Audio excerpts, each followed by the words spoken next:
Next ಯಾವ ತರ ನೋಡ್ತೀವಿ, ಟ್ಯಾಕ್ಸಾನ್ ಅಥವಾ ಟ್ಯಾಕ್ಸಿನಾಮಿ ಕ್ಯಾಟಗರೀಸ್ ಅಂತ ಕರಿತೀವಿ.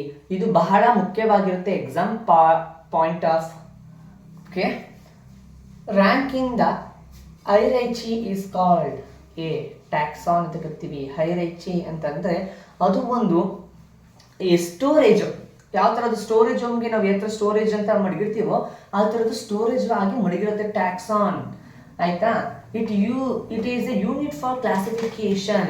What is the classification of taxonomy ಅಂತ ಕೇಳಿದ್ರೆ ಕ್ಲಾಸಿಫಿಕೇಶನ್ ಆಗಿರುತ್ತೆ.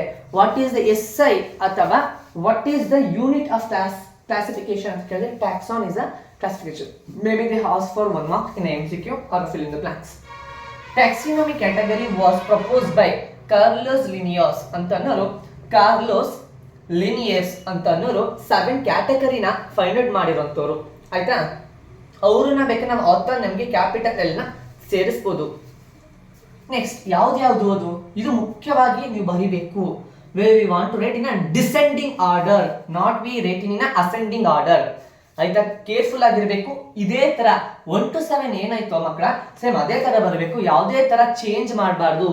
ಆಯ್ತಾ? ಉಲ್ಟಂ ಪಲ್ಟ ಬರಿಬಾರ್ದು. ಫಸ್ಟ್ ಒಂದು ಬರೋದು ಕಿಂಗ್ಡಮ್, ಸೆಕೆಂಡ್ ಬರೋದು ಫೈಲಮ್, ಡಿವಿಷನ್. ಪ್ಲಾಂಟಲ್ ಫೈಲಮ್ ಅಂತ ಕರಿತೀವಿ, ಅನಿಮಲ್ಸ್ ಹೋಗ್ಬೇಕಾದ್ರೆ ಡಿವಿಷನ್ ಅಂತ ಕರಿತೀವಿ. ಮೂರನೇದು ಕ್ಲಾಸಸ್, ನಾಲ್ಕನೇದು ಆರ್ಡರ್, ಐದನೇದು ಫ್ಯಾಮಿಲಿ, ಆರನೇದು ಜೀನಸ್, ಏಳನೇದು species. Species is a last thing. And first one things is a kingdom. Kingdom ಕಿಂತ ಇನ್ನೊಂದೈತೆ, ಅದನ್ನ ನಾವು ಡೊಮೈನ್ ಅಂತ ಕರಿತೀವಿ. ಆಯ್ತಾ? ವೇರ್ ಯಾವ ತರ ಅಂತಂದ್ರೆ, imagine you are stand in a tip or a top of the mountain. ನೀವು ಟಾಪ್ ಆಫ್ ದ ಮೌಂಟೇನ್ ಅಲ್ಲಿ ನಿಂತಿದ್ದೀರಾ ಅಂತ ಕನ್ಸಿಡರ್ ಮಾಡ್ಕೊಳ್ಳಿ, ಅದನ್ನ ಕಿಂಗ್ಡಮ್ ಅಂತ ಕರಿತೀವಿ. ಅದು ಮೋಸ್ಟ್ ಜನರಲ್ ಆಗಿ ನಾವು ಬೆಟ್ಟದ ತುದಿಯಲ್ಲಿ ಇದನ್ನ ಈಸಿಯಾಗಿ ಐಡೆಂಟಿಫೈನ ಮಾಡ್ಬೋದು, ಯಾರೋ ಒಂದು ತೇಳಾಡಂಗಿನ ಮುಟ್ಬೋದು. ಅದೇ ಮಧ್ಯೆ ಇದನ್ನ ಕಣ್ಣಿಗೆ ಕಾಣಲ್ಲ ನಮ್ಗೆ. ಆಯ್ತಾ? ನೆಕ್ಸ್ಟ್ ಲಾಸ್ಟ್ ಬೆಟ್ಟದ ಮೇಲಿಂದ ನಿಂತ್ಕೊಂಡು ತುದಿನ ನೀವು ನೋಡ್ತಾ ಇದ್ದೀರಾ ಅಂತಂದ್ರೆ ಅಲ್ಲಿ ಕಾಣುವಂಥದ್ದು ಸ್ಪೀಶಿಯಸ್ ಕಾಣುತ್ತೆ, ಅದು ಲೀಸ್ಟ್ ಜನರಲ್ ಅಂತ ಕರಿತೀವಿ. ಅದ್ರ ಮಧ್ಯೆ ಬರೋರು ಯಾರು, ಕಾಮನ್ ಕ್ಯಾಟಗರಿ ಇನ್ಕ್ರೀಸಸ್ ಅವರು ಬರುವಂಥದ್ದು. ಯಾರ್ಯಾರವರು, ಫೈಲಮ್ ಆಗಿರ್ಬೋದು, ಡಿವಿಷನ್ ಆಗಿರ್ಬೋದು, ಕ್ಲಾಸ್ ಆಗಿರ್ಬೋದು, ಆರ್ಡರ್ ಆಗಿರ್ಬೋದು, ಫ್ಯಾಮಿಲಿ ಆಗಿರ್ಬೋದು, ಇಷ್ಟು ಬರ್ತಾ ಇರ್ತವೆ. ನೆಕ್ಸ್ಟ್ ಇದನ್ನ 2 ಮಾರ್ಕ್ ಕೇಳ್ಬೋದು, ನೀಟಾಗಿ ರೆಫರ್ ಮಾಡಿ. ಹರ್ಬೇರಿಯಂ ಅಂದ್ರೆ ಏನು? why we want to study. Herbarium is a storage house of a preserved plant species or animal species. ನಾವು ಯಾವ ತರ ಒಂದು ಲ್ಯಾಬೊರೇಟರಿಗೆ ಹೋಗಿ ಏನಪ್ಪಾ ನಾವು ಇದು ಮಾಡ್ತಿರ್ತೀವೋ ಅವಾಗ ನಾವು ನೋಡ್ಬೋದು ಮಕ್ಕಳ. ಆಯ್ತಾ? ಸ್ಪೀಶೀಸ್ಗಳನ್ನ ಯಾವ ತರ ನಾವು ಐಡೆಂಟಿಫೈ ಮಾಡಿ ಅದನ್ನ ಪ್ರಿಸರ್ವ್ ಮಾಡಿ ಮಡಗಿರ್ತಾರೆ. ಟು ಎವಲ್ಯೂಷನ್ ಪ್ರಕಾರ ಅಂತ ನೋಡ್ತೀನಿ ಅಂತಂದ್ರೆ ಪ್ರತಿಯೊಂದು ಸೀಡ್ಸ್ನ ನಾವು ಕೂಡ್ಕೊಂಡು ಮಡ್ಕೊಂತೀವಿ ಅಲ್ವಾ. ಲಿಕ್ವಿಡ್ ನೈಟ್ರೋಜನ್ ಅಂತ ಐತೆ -190°C ಅಲ್ಲಿ ನಾವು ಯಾವುದೇ ಒಂದು ಪೋಲಂಗೈನ್ ಆಗಿರ್ಬೋದು ಅಥವಾ ಈಗ ಕಾಣ್ತಾ ಇಲ್ಲ ಅಂತ ಅನ್ನೋದನ್ನ ನಾವು ಪ್ರೋಜಿನಿಯಾಗಿ ಬೆಳೆಸೋಕ್ಕೋಸ್ಕರ ನಾವು ಅದನ್ನ ಪ್ರಿಸರ್ವ್ ಅಲ್ಲಿ ಮಾಡುತ್ತೀವಿ. ಅದಕ್ಕೋಸ್ಕರ ಹರ್ಬೇರಿಯಂ ಸಖತ್ ಇಂಪಾರ್ಟೆಂಟ್ ಆಗಿರುತ್ತೆ. ಕೆಲವೊಂದು ನಾವು ಲೀಫ್ನ ನೋಡೇ ಇರಲ್ಲ, ಆದ್ರೆ ಎಲ್ಲರ ನಾವು ಮ್ಯೂಸಿಯಂ ಅಂದ್ರೆ ಅಲ್ಲಿ ಇಲ್ಲಿ ಹೋದ್ರೆ ನಾವು ಐಡೆಂಟಿಫೈ ಮಾಡ್ಬೋದು, ಅದು ಹರ್ಬೇರಿಯಂ ಅಂತ ಕರಿತೀವಿ. ಈಗ ಯಾವುದೋ ಒಂದು ಪ್ಲಾಂಟ್ ಲೀಫ್ನ ಕಲೆಕ್ಟ್ ಮಾಡ್ತೀರಾ ನೀವು, ಅಲ್ಲ ಕಲೆಕ್ಟ್ ಮಾಡಿ ಅಂತ ಡ್ರೈ ಮಾಡಬೇಕು. ನೀವು ಡ್ರೈ ಯಾವ ತರ ಮಾಡ್ತೀರಾ, you take a book and fold it and kept. ಆಯ್ತು, ಯಾವುದೋ ಒಂದು ಬುಕ್ ಒಳಗಡೆ ನೀವು ಹಿಂಗೆ ಮಡಗಿರ್ತೀರಾ ಅಂತ ಅನ್ಕೊಳ್ಳಿ. ಆಯ್ತಾ? ಈ ಬುಕ್ ಒಳಗಡೆ ಏನಾಯ್ತದೆ, ನೀರಿನ ಅಂಶ ಇರೋ ಅಂಥದ್ದೆಲ್ಲ ಹೊಂಟೋಗುತ್ತೆ. We know the plant are made up of cellulose ಅಲ್ವಾ, ನೀರಿನ ಅಂಶ ಎಲ್ಲ ಆಚೆ ಹೊಂಟೋಗುತ್ತೆ.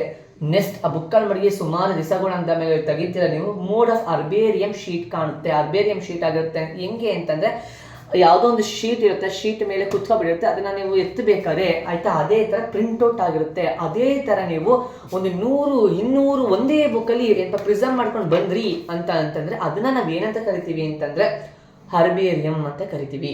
ಆಯ್ತಾ? ಅದಕ್ಕೆ ಬುಕ್ಕಲ್ಲಿ ನೀವು ಯಾವುದೋ ಒಂದು ಲೀಫ್ನ ನೀವು ಈಗ ಏನಪ್ಪ ಅಂಟಿದೀಗ ಮುಟ್ರುಮುನಿ ಸೊಪ್ಪು ಅಂತ ಗೊತ್ತು ನಮಗೆ, ಟಚ್ ಮಿ ನಾಟ್ ಪ್ಲಾಂಟ್ ಅಂತ. ಅದ್ರದ್ದು ನೇಮ್ ಬರಿಬೇಕು, ಯಾವಾಗ ನೀವು ಪ್ರಿಸರ್ವ್ ಮಾಡಿದ್ರೆ ಡೇಟ್ ಬರಿಬೇಕು, ಯಾವ ಪ್ಲೇಸಲ್ಲಿ ಮಾಡಿದ್ರಿ ಅಂತ ಬರಿಬೇಕು, ಎಷ್ಟು ಟೈಮಿಂಗ್ಸಲ್ಲಿ ಮಾಡಿದ್ರಿ ಅಂತ ಬರಿಬೇಕು. ಆಯ್ತಾ? ಈ ಇಷ್ಟು ಕ್ಯಾಟಗರಿ ನಮಗೆ ಹರ್ಬೇರಿಯಂ ತಿಳಿಸ್ಕೊಡುತ್ತೆ. ನೆಕ್ಸ್ಟ್ ಈಗ ಟ್ಯಾಕ್ಸಿನಮಿ ಕ್ಯಾಟಗರಿ ಮೇಲೆ ಒಂದು ಎಕ್ಸಾಂಪಲ್ ಕೊಟ್ಟು ಹೇಳಿ ಯಾವ ಥರ ಇರುತ್ತೆ ಅಂತ ನೋಡೋಣ. ಹ್ಯೂಮನ್ ಅಂದ್ರೆ ನಾನು ತಗೊಂಡಿದ್ದೀನಿ, ಕಿಂಗ್ಡಮ್ನ ಹೇಳ್ತೀವಿ ಅಂದ್ರೆ ಹ್ಯೂಮನ್ ಅಲ್ಲಿ ಅನಿಮೇಲಿಯಾ ಅಂತ ಹೇಳ್ತೀವಿ. ಫೈಲಮ್ ಅಥವಾ ಡಿವಿಷನ್ ಅಲ್ಲಿ ಹೇಳ್ತೀವಿ ಅಂತಂದ್ರೆ ನಾವು ಕಾರ್ಡೇಟಾ ಅಂತ ಕರಿತೀವಿ. ಕ್ಲಾಸಸ್ ಬಂದ್ರೆ ಆಯ್ತಾ. ಹ್ಯೂಮನ್ ಕ್ಲಾಸಸ್ ಬಂದ್ರೆ ಮ್ಯಾಮೆಲಿಯಾ ಅಂತ ಕರಿತೀವಿ. ಆರ್ಡರ್ ಬಂದ್ರೆ ಪ್ರಿಗ್ಮೆಟೆಕ್ಸ್ ಅಂತ ಕರಿತೀವಿ ನಾವು ಅದನ್ನ. ಫ್ಯಾಮಿಲಿಗೆ ಬಂತು ಅಂತಂದ್ರೆ ಹೋಮಿಯೋಡೆಕ್ಸ್ ಅಂತ ಕರಿತೀವಿ. ಜೀನಸ್ ಏನ ಬಂತು ಅಂದ್ರೆ ಹೋಮೋ ಅಂತ ಕರಿತೀವಿ. ಸ್ಪೀಶಿಯಸ್ ಏನ ಬಂತು ಅಂದ್ರೆ ಹೋಮೋ ಸ್ಪೀಶಿಯಸ್ ಅಂತ ಕರಿತೀವಿ. ಆಯ್ತಾ, ತಲೆ ಮಡಿಕಳಿ. ಹೋಮೋ ಅಂದ್ರೆ ಸಿಮಿಲರ್, ಸ್ಪೀಶಿಯಸ್ ಅಂದ್ರೆ ಅದೇ ತರ ಗಂಡು ಮತ್ತೆ ಹೆಣ್ಣು ಬೇರೆ ಬೇರೆ ಆಗಿರೋಂಥದ್ದು. ಆದ್ರೆ ಇಲ್ಲಿ ಗಂಡು ಮತ್ತೆ ಹೆಣ್ಣು ನಾವು ಮೇಲ್ ಅಂಡ್ ಫೀಮೇಲ್ ನಾವು ಏನು ಕ್ಲಾಸಿಫಿಕೇಶನ್ ಮಾಡಲ್ಲ. Human we have considered as a single unique you. ಆಯ್ತಾ, ಒಂದೇ ಕ್ಲಾಸಿಗೆ ಹಾಕ್ತೀವಿ ನಾವು. How to remember a taxonomy category. I will give tricks. KPCOFGS ಅಂತ ತಲೆ ಮಾಡಿಕೊಳ್ಳಿ. ನೀವು ಯಾವ ತರ ಮಡಿಕಬೇಕು ಅಂದ್ರೆ ಯಾವುದೇ ಒಂದು ನೀವು ಫಿಸಿಕ್ಸ್ ಆಗಲಿ ಕೆಮಿಸ್ಟ್ರಿ ಆಗಲಿ ಯಾವುದೋ ಒಂದು ರಿಲೇಟೆಡ್ ಸಬ್ಜೆಕ್ಟ್ ಆಗಲಿ ನೀವೇ ಅದೊಂದು ಕೋಡ್ನ ಕ್ರಿಯೇಟ್ ಮಾಡ್ಕೊಳ್ಳಿ. ಯಾಕಂದ್ರೆ ಅದು ವಿಪರೀತ ಹೆಲ್ಪ್ ಮಾಡಿಕೊಡುತ್ತೆ ನಿಮಗೆ. Keep plants clean or flowers grow strong. Keep plants clean or flowers grow strong ಅಂತ ನಾನು ಮಾಡಿದ್ದೀನಿ ಇಲ್ಲಿ. Keep, K stand for kingdom, plant stand piece phylum or a division, clean stand for classes, R standard for order, F stand for family, G stand for genus, S stand for species. ಇಷ್ಟು ನೀವು ಚೆನ್ನಾಗಿ ಕಲ್ತ್ಕೊಂಡಿರ್ಬೇಕು. ಆಯ್ತಾ, ಇದು important ಆಗಿರುತ್ತೆ. ನೀವು ಯಾವುದೇ ಒಂದನ್ನ ಬೇರೆ ಮುಂದೆ ಇದಕ್ಕೇನೆ ಅಂತ ಅಂದ್ಬಿಟ್ಟು ಯಾರು BSc ಮಾಡ್ತಿರೋರಿಗೆ ಸಖತ್ ಅನುಕೂಲ ಆಗುತ್ತೆ. Thank you for listening this video.